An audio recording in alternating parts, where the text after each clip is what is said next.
Alright, so something I've been thinking about a lot lately is the fact I'd rather find the right person slowly than the wrong person now.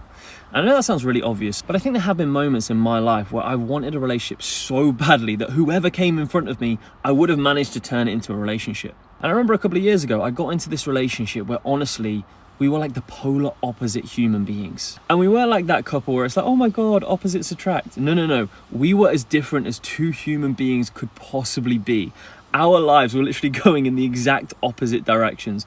And even all my friends were basically like, Jack, what is going on? And usually my friends are tough on me, but this was one of those moments where they were looking at me with actually sympathy in their eyes. They were like, Jack, this is actually a bad decision. And it wasn't because she was a bad person or I was a bad person. It was because we were so obviously very, very different people. And deep down, of course, I must have known that. But I was in one of those softer moments in my life where I didn't want to know it. I had this yearning inside of me that I wanted a relationship. And I think a lot of people get to this point where they feel that way as well.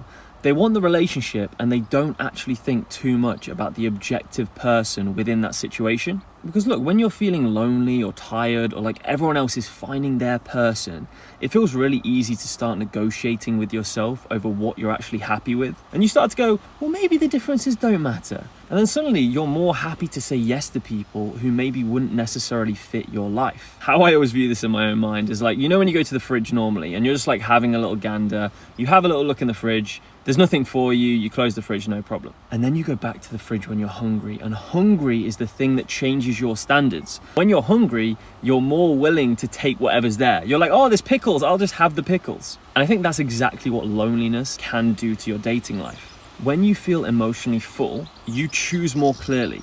And when you feel emotionally starving, almost anything starts to look like the perfect partner to you.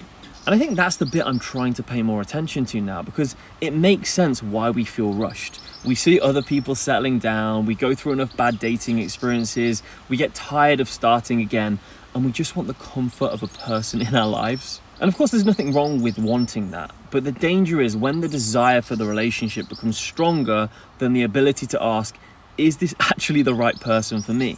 Because then you don't actually date the person in front of you. You date the role you want them to play in your lives. And that's where I think people actually get hurt. Because eventually reality has to catch up with you. The differences you ignore become louder over time. And the incompatibility you hoped would disappear, it starts to become so obvious that you just can't ignore it anymore. And then you start to realize, I didn't choose this person very clearly. I chose them through urgency. And I think that is the actual lesson I'm trying to learn. Urgency is not the same as readiness. You can be ready for love and still need to be patient enough not to force it. But anyway, that's my thought of the day. Take it or leave it. Have a good one.